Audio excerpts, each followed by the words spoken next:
And on that note, I will just hand over to colleague and friend James Ward for our Indigenous keynote.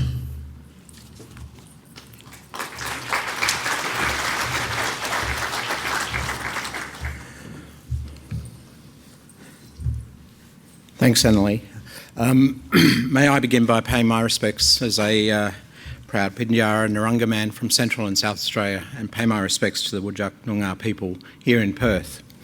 And thank you, Annalie, for sharing those wonderful words of a colleague and also our friend Coralie Ober, again, another leader in our community who we've lost too early. And this issue of alcohol and other drugs contributes significantly to this early loss of life, not saying it was for Coralie's case, but for far too many of our people. And so I think it's fitting that you honour Coralie at this time. So thanks very much. So this afternoon I would like to talk about a very understated issue in Aboriginal and Torres Strait Islander communities, that is of injecting drug use in our communities. And specifically, I should say up front, this is not an audience that I've talked to before.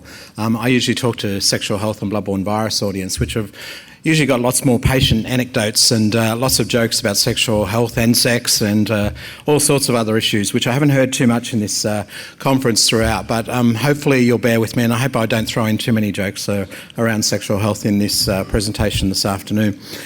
So we're going to talk about what do we know about injecting drug use issues in the Aboriginal community, and what do we need to do to escalate our efforts to reduce risks in our community. I think Ted Wilkes yesterday morning, when he opened up this conference, very eloquently kind of said why our people are using alcohol and other drugs. And I won't dwell on this too much, but really it stems back to dispossession and loss of culture and the historical way that Aboriginal people have been treated over the last 200 years, but also extends to contemporary issues such as low unemployment opportunities, poor education outcomes, housing and income inequity between the two populations. So really, I'm not going to dwell on this anymore. But I just wanted to say a few general comments about this before I get into injecting.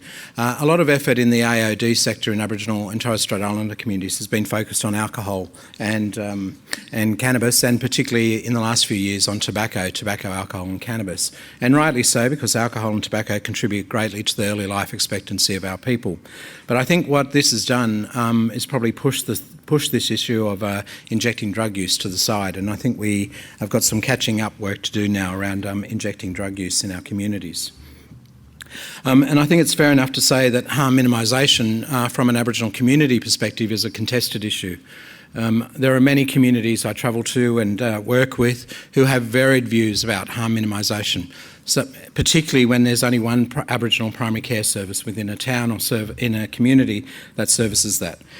There are views that, programs like NSPs and OST are completely supported or they're completely rejected by communities. And I think really we've got some work to do to try and turn this message around, because really all the evidence is there about the benefits of these programs. And unless we can do that from within our own population, then we're not going to move too far in trying to revert the risks associated with injecting drug use.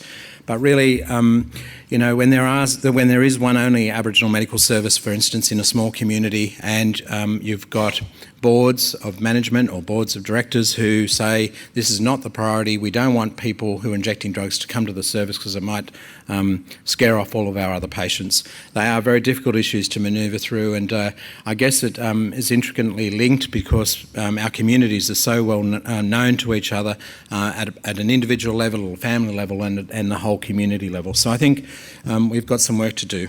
And for that reason alone, I think the word partnerships, which is used very loosely, I know, are critical for Aboriginal and Torres Strait Islander communities. And I'd also say partnerships are critical at a time when there's contraction of services, particularly in the Aboriginal community context. As I said before, it's an understated issue, often understated, often unrecognised, often too hard to talk about in our communities. And for Aboriginal people who are injecting drugs, they're often over-policed, over-targeted, racially profiled, and contact with the criminal justice system is all too often for people who are injecting drugs. So what do we know about injecting drug use in Aboriginal communities? So in the absence of a national prevalence data of injecting in our communities, what we've been managing to do over the last little while is, for a meta-analysis we're doing right now, is to triangulate a whole lot of data sources that are published already, which hasn't really been done before, to work out what the prevalence is of injecting in our communities. So I guess the first major data set that we looked to was the Australian Needle Syringe Program survey, and so last year they published 20 years of that report.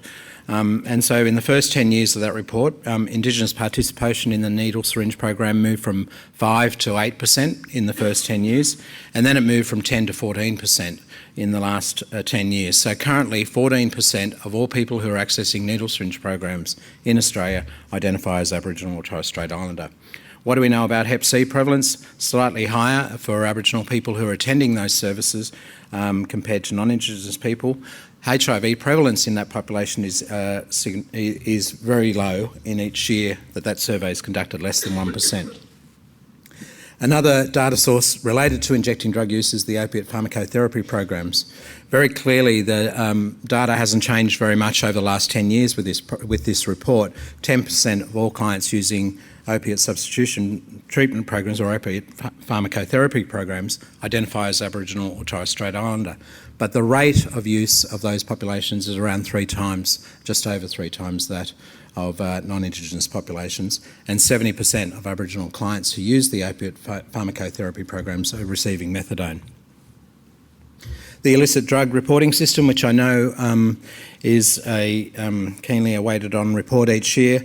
The 2014 survey identified 17% of the clients in the IDRS identified as Aboriginal or Torres Strait Islander. That's not reflective. The authors clearly say that's not reflective of the prevalence of injecting in Aboriginal and Torres Strait Islander communities, probably related to the data collection methods, but 17% identified as Aboriginal or Torres Strait Islander, and the range in that survey collection ranges from 6 to 37% across states and territories. Of concern for myself as a bloodborne virus and STI researcher is rates of hepatitis C in the Aboriginal and Torres Strait Islander people. Representing currently of all Hep C in Australia, 8% of all Hep C in Australia. So 3% of the total population, but 8% of all Hep C, and very disproportionate rates among women and among younger age groups. And just to put it into context, liver cancer is one of the fastest increasing causes of cancer death in Australia, caused by both hepatitis B and C. And of concern for us around injecting drug use is the rate of hepatitis C, particularly over the last 5 years, has been increasing while it's been plateaued or while it's plateauing or remaining stable in the non-Indigenous population. So this has got 2 parts to it. So the rate differential is about 3 times that of non-Aboriginal population, but it's also increasing at a time when it's plateaued in the non-Aboriginal population. So again, all these things point to a pretty grim picture about injecting drug use in the Aboriginal and Torres Strait Islander population. This is age standardised rate, so if we had or age specific rate, if we had exactly the same age profile between the 2 populations, you'd see that the rate differentials across all age groups, but particularly the younger age groups, is very significant for Aboriginal and Torres Strait Islander people. So this is rates of hepatitis C in 2013. Moving on to HIV diagnoses. So the last few years, it's been a very good picture, a very good story actually in Aboriginal and Torres Strait Islander health for the last 30 years that HIV has been in Australia. We've had comparable rates for the last 30 years in the Aboriginal and Torres Strait Islander population, but for the last few years the chart is moving away from non-Indigenous people, and of concern of this is really how people are acquiring HIV. So clearly here the numbers of notifications right now are very low, around 30 notifications for the last few years in the Aboriginal population across the country, but that's at a rate slightly higher than for non-Indigenous populations. But this figure here is really of concern for our population. So there's 2 parts of the chart here, so the 12% obviously versus 3% injecting in communities, but also the 8% among men who have sex with men who also report injecting versus 4%. So you can see 20% versus 7% of all HIV cases over the last 5 years have been attributable to injecting drug use. And really, in the non-Aboriginal population, the rate of HIV diagnosis, the proportion of people who are diagnosed with HIV since 1980 has been around 3%, always been around that. And if we go back in the charts for HIV exposure categories, it used to be much less. It was 5% 15 years ago for Aboriginal and Torres Strait Islander people. So we really do need to get on top of this issue. And I'll show some stuff from the international literature, which really gives us, which really everybody in this room should take heed about bloodborne virus screening. So let me just talk about prisoners for a moment. So I think everybody in this room understands that Aboriginal and Torres Strait Islander people are totally overrepresented. In some of the jurisdictions, almost 100% of the prison population are Aboriginal and Torres Strait Islander. The Prison Bloodborne Virus Entrance Survey in 2013 identified 27% of the prisoners as Aboriginal and Torres Strait Islander, and 34% identified as people who injected drugs. No HIV detected, but there was actually a lower seroprevalence positivity for hepatitis C in this population compared to non-Indigenous people, 54% versus 60, but still very high rates of hepatitis C in the prison environment, again without needle syringe programs in that or any harm minimisation programs in that environment. A few other studies, I think Kate Dolan's group earlier this year published this paper. They asked prison authorities and prisoners about their drug use prior to and during imprisonment. Injecting was very high, similar to non-Indigenous population, 61% versus 53% in Indigenous populations versus non-Indigenous population. But again, also high rates of heroin use and amphetamine-type stimulants and cannabis use for this population. A group from Sydney published a paper of young offenders in New South Wales Department of Juvenile Justice in the period, 2002 to 2005, David Van Den Porten. 25% of this sample identified as Aboriginal, and Hep C rates were very high in this population, even for people aged 12 to 19 years of age, 7% for Aboriginal people, and injecting was the most important risk factor for hepatitis C, as you'd expect. But colliding with that was very low rates of, very low knowledge of hepatitis C transmission in that population. So we embarked on a study in 2011 called the Queensland Indigenous Injecting Drug User Study, and I just want to spend a few moments talking through this. So this is a study conducted at 14 metropolitan and regional locations in Queensland. We used peer recruitment and respondent-driven sampling to recruit Aboriginal and non-Aboriginal people who injected drugs, who reported they'd injected drugs at least twice in the previous year. We completed 570 surveys in 2011. Almost 300 of those were Aboriginal and 275 non-Aboriginal. Males, we had a higher proportion of females in our population in the Aboriginal Torres Strait Islander population compared to non-Aboriginal population. But interestingly, there were no significant, so we administered a survey on handheld laptops, and it took about 40 minutes for this to be completed. They got paid remuneration for their time. But interestingly, in this study, we found no significant differences in the historical lead up to injecting. There was no differences in educational outcomes, no difference in education, income, incarceration status. In fact, for Indigenous people, it was a lower incarceration rate than for non-Indigenous people in this study. But what we did find is very high rates of intergenerational trauma or generational trauma, in that very huge, significantly different between the non-Indigenous population, that we were less likely to be brought up with our own mothers, less likely to have been, more likely to have been cared by our grandparents or other relatives, and that many more of our population were less likely to have both parents alive by the time they were 16, or even together by the time they were 16. So very significant differences there between the two populations. That was the very significant differences between the two populations in terms of demographics. But what we did find is Aboriginal people, this may be a resilience factor, but it also, I think, is a very big risk factor in terms of transmission for bloodborne viruses. Aboriginal people were more likely to say they were in a relationship, more likely to be living with brothers, sisters or other relatives, extended family.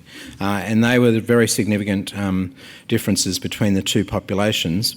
But what's so different about that is that Aboriginal people were more likely to report injecting with the people they live with, injecting with the extended family, and injecting with their partners. And so, and they were also very significant outcomes for the population. So one thing that's peculiar about all of this data is that 14% of the needle syringe program attendees are Aboriginal, yet Hep C rates are going up. Proportion of HIV diagnoses are very different to the non-Aboriginal population. Some of this stuff may be contributing to increasing rates for hepatitis C in this population. The New South Wales Pharmacy Survey, 20% of that population identified just some more risk factors, 20% Aboriginal in New South Wales, more likely to have been in prison, more likely to have injected daily, more likely to share ancillary equipment and other equipment, as well as less know about bloodborne virus transmission and treatment. So really we've got some major work to do around knowledge within this population. Importantly, men who have sex with men are a group that we are worried about. You remember the pie chart, about 8% of the diagnoses for HIV in the Aboriginal population were MSM and IDU compared to 4% in the non-Aboriginal population. So this is an analysis of the gay community periodic surveys that were conducted between 2007 and 2011.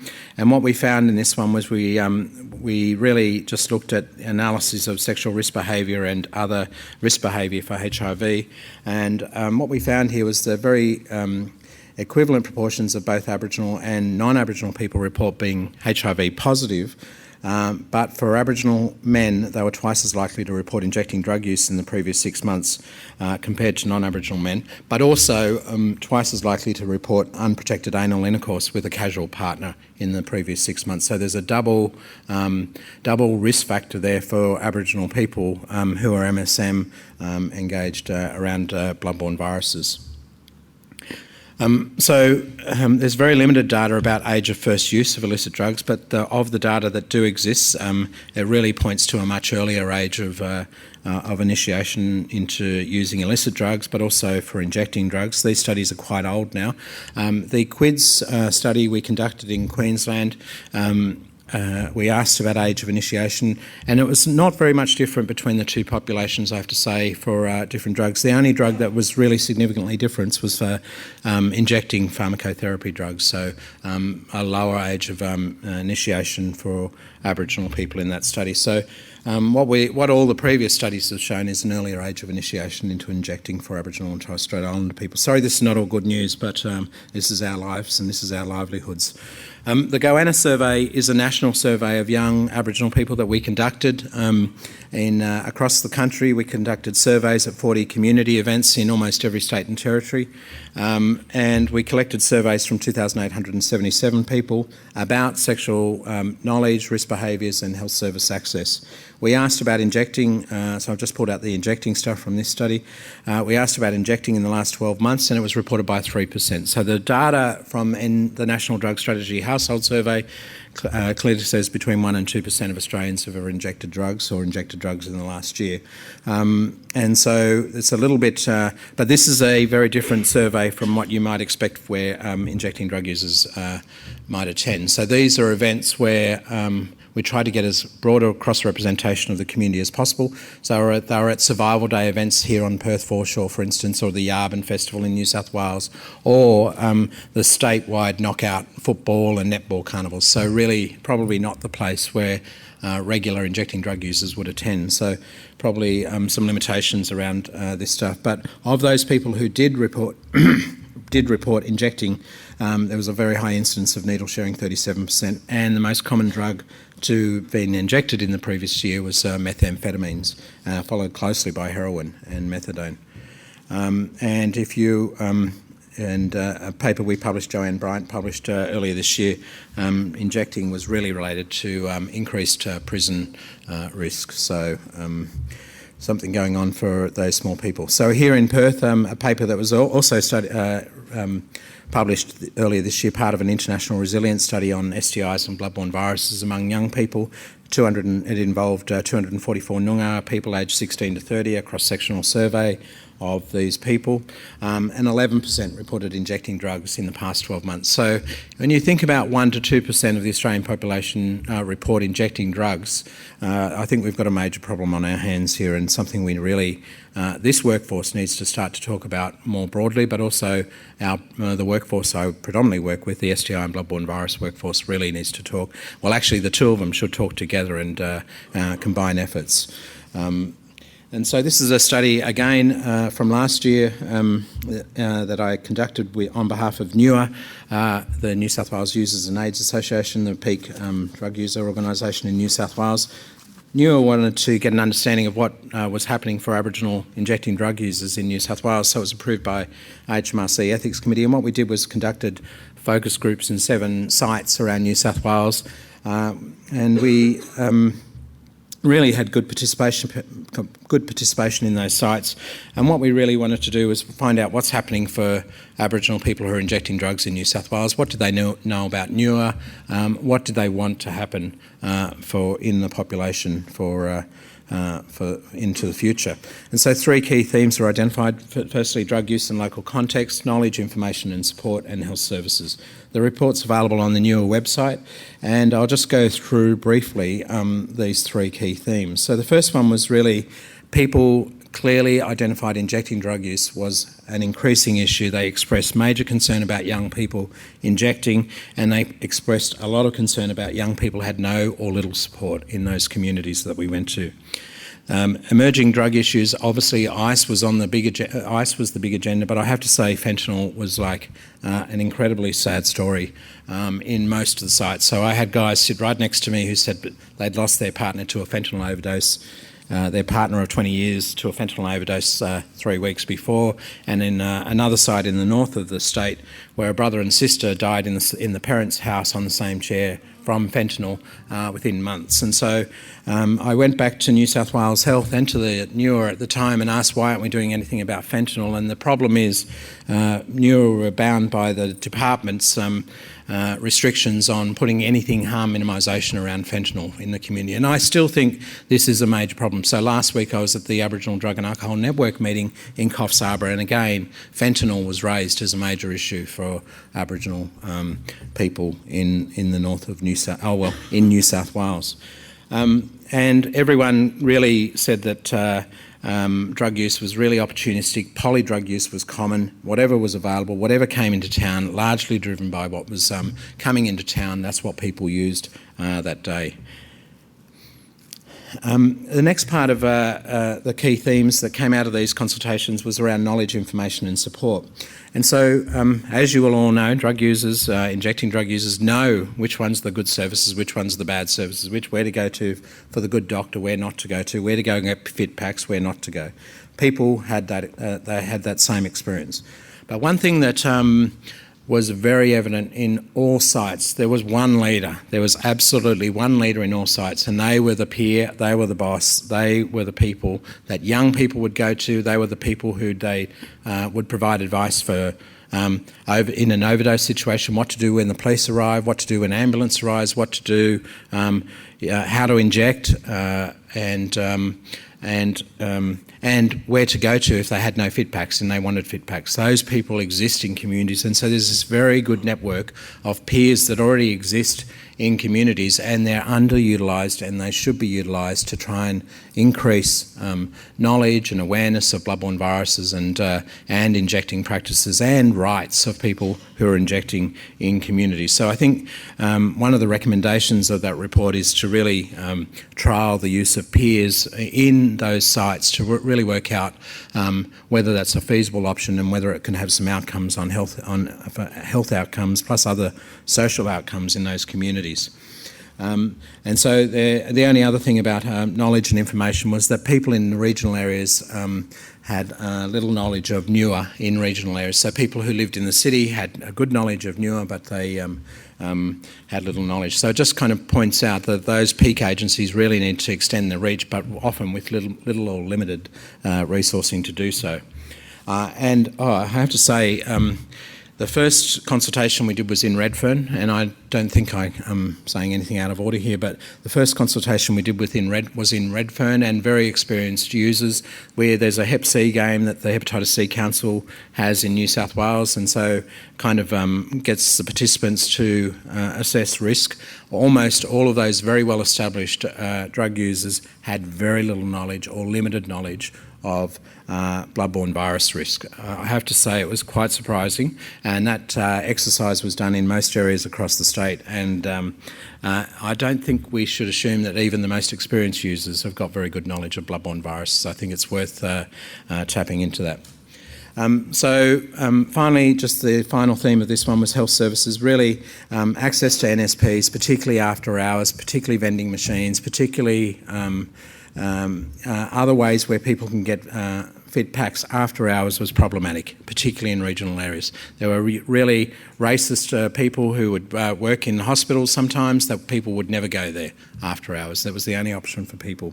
People were very concerned about confidentiality, and I have to say, like Michael Doyle said yesterday, Aboriginal people felt very pleased that somebody had come to them and talked to them about what needs to happen. They wanted absolute input into programming into the future, and so I think that's very good. They also had some very creative ideas about where to put health promotion materials around safe injecting, and also around drug treatment things. So in the courthouse, where people are often sitting for hours, is where they wanted paraphernalia or health promotion material.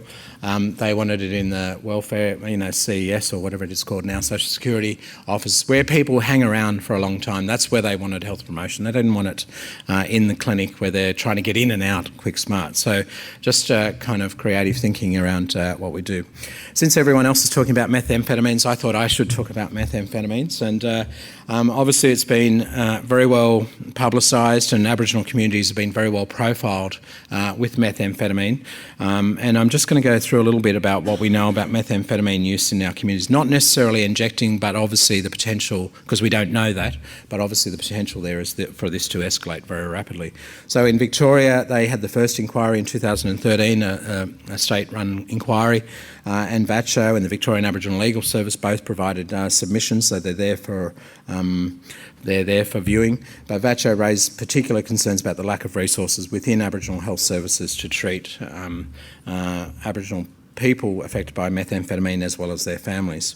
The Northern Territory AIDS Council published a report in 2013 or 14, actually in 2014, and what they did was surveyed all their needle syringe program staff, and this is really of concern that people who are working in the NSPs in the Northern Territory kind of said figures like this. 8% of the clients in Alice Springs on their surveys when they pick up fit packs were saying they picked it up for methamphetamines, 25% in Katherine, 30% in Nhulunbuy, and between 15 and 40% in the Darwin services. I'm from Alice Springs, and I live in Adelaide now, but I'm from Alice Springs, and I find it very difficult to believe that 8% of people in Alice Springs are using needle syringe programs to pick up fit packs for methamphetamines, but that's the data that's being pulled out. If you think about 25% in Katherine or 30% in Nhulunbuy, which is Gove on the far East Arnhem area, that's quite high figures. They're probably small numbers, but high figures, 30% of people accessing fit packs, which has really been, up until this time, injecting in remote communities has been a very limited issue, and very limited evidence around it. So in Queensland, this is also a paper that was published earlier this year. So Alan Clough, who is a colleague and a friend of mine, they published a paper in the MJA earlier this year where they surveyed 304 community leaders, just under 1,000 community members, and for the first time ever they've been doing these community surveys with people out in regional and remote areas. For the first time ever, out of all the last 15 years, they talked about ecstasy and ice in remote and regional areas. So it's in everywhere, and utensils were found in next to to the school. These are quotes from people in those communities. These are usually in the north and the northwest of the state, and really I think we've got a bit of an issue on our hand, but we really don't know what the prevalence of injecting ice is in Aboriginal communities, as we rarely do in non-Aboriginal communities. So I should say, as an aside, I just yesterday, along with a few other people in this room who are investigators, Adrian Dunlop and Nadine Ezard, were successful in getting an NHMRC grant to examine this issue, ice in Aboriginal communities. So we are going to trial some community-led interventions plus surveys with ICE users, but also a web-based therapeutic intervention for using CBT and MI for Aboriginal people in ICE. So I think that's a very nice outcome. I really want to talk about where the potential is for this to go if we don't change our service delivery for Aboriginal and Torres Strait Islander people. I'm going to draw on some evidence from mostly Canada about what's happening in Canada among First Nations Aboriginal people in Canada. So Aboriginal people here face multiple risks for HIV to escalate. Not only do we have in this problem, in this increasing issue of injecting in communities, but the other work I'm involved in, really over the last few years, we've uncovered a really high burden of sexually transmissible infections in remote communities. So it's a double whammy if you've got STIs and injecting colliding in remote communities, and the potential for this to escalate is so real. It's very frightening. It's almost like it's unfolding before our eyes, and no one's listening. So we face multiple risks for HIV to escalate globally.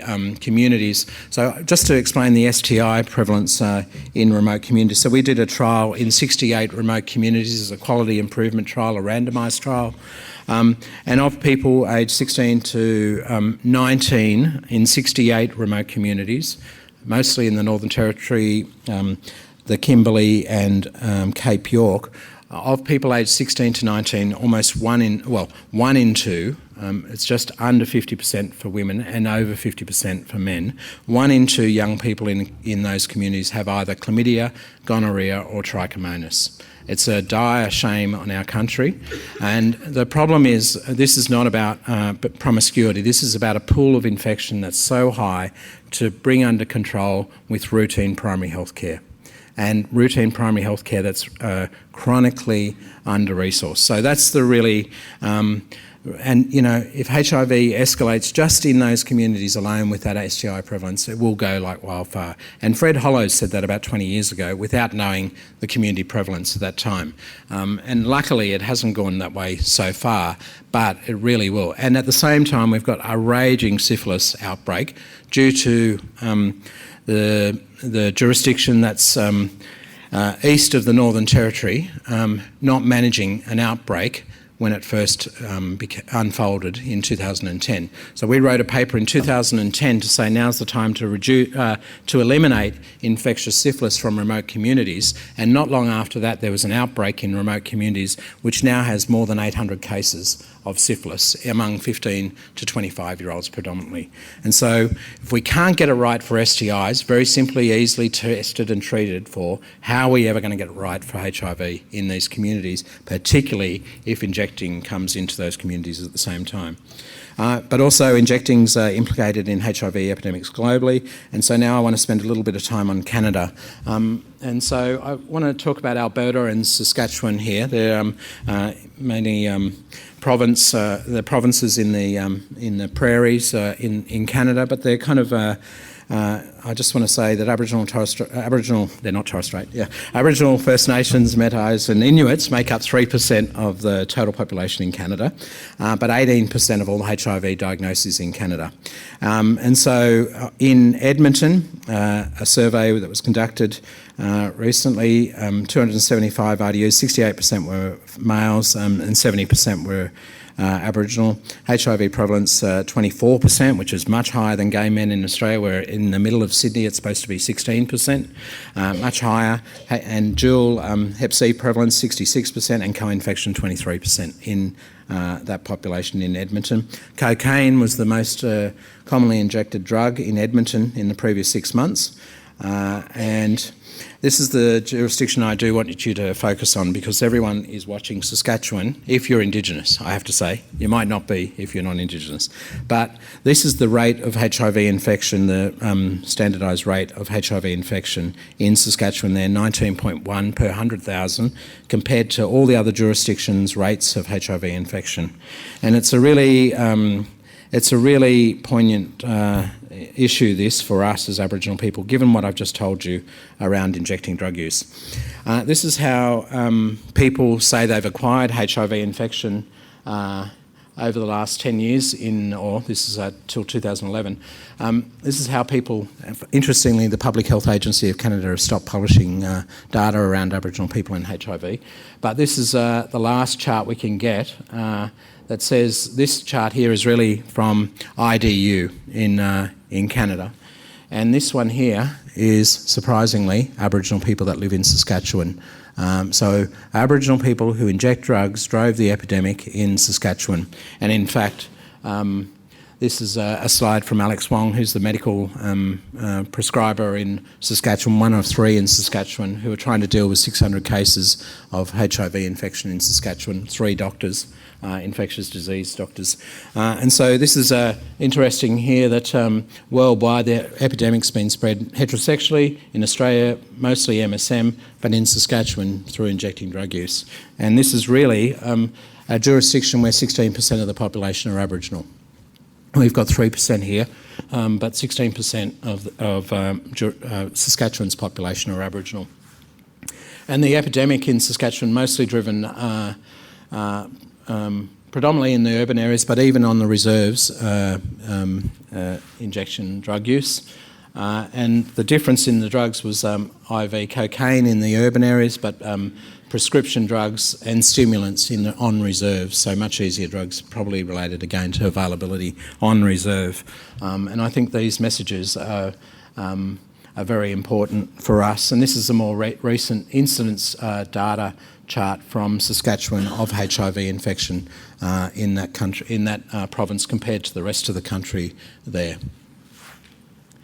And so I probably won't say too much more, but obviously the rate of infection is similar to Nigeria, and I don't think Australia wants to have that, given what you've learned about Aboriginal culture and about preservation of our culture over the last 40 years. We do not need to go down this path for our population. And so really Alex Wong really says it's an epidemic of injection drug use rather than an epidemic of HIV in that province.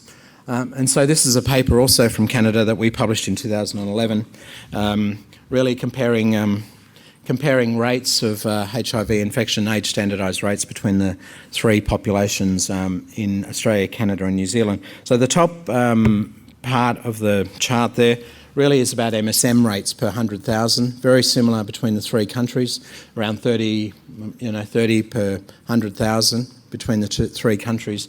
But this one here in Canada, IDU, the rate of infection, the rate per 100,000 per infection is just incredibly 25 times that of Australia and 100 times that of New Zealand in terms of injection. So if you're not convinced we can go down this pathway, then I'm not sure you believe in science. If you don't believe we can go down this pathway, because the potential is totally there, given what I've really talked about.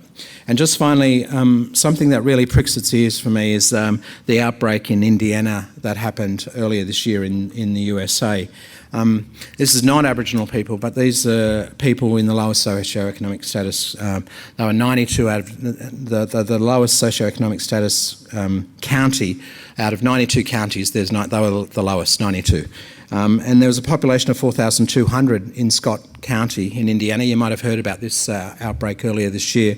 But in 2015, late last year, 2014, they noticed a few cases of HIV, and then they noticed a bigger case load of HIV. And by the end of this year, up until now, there's been 170 cases of HIV in a town of 4,200 in Scott County. And so it's a little bit different from Australia, but really, it's a little bit different in Australia that, so really it was about injection of pharmaceutical drugs, but a little bit different in that there was no needle syringe program in Scott County. And I say that because there are towns and there are places in Australia that are Aboriginal communities where boards of AMSs and other services are not providing fit packs readily. And I think this is where we really need to think about increasing services, but also partnerships to try and make sure that where there is a gap in service delivery around needle syringe programs, that we try and fix it up. So they declared a state of emergency, so the county and the state and the federal governments all came on board. They authorised a needle exchange program in Scott County, which is really a very big difference between Australia.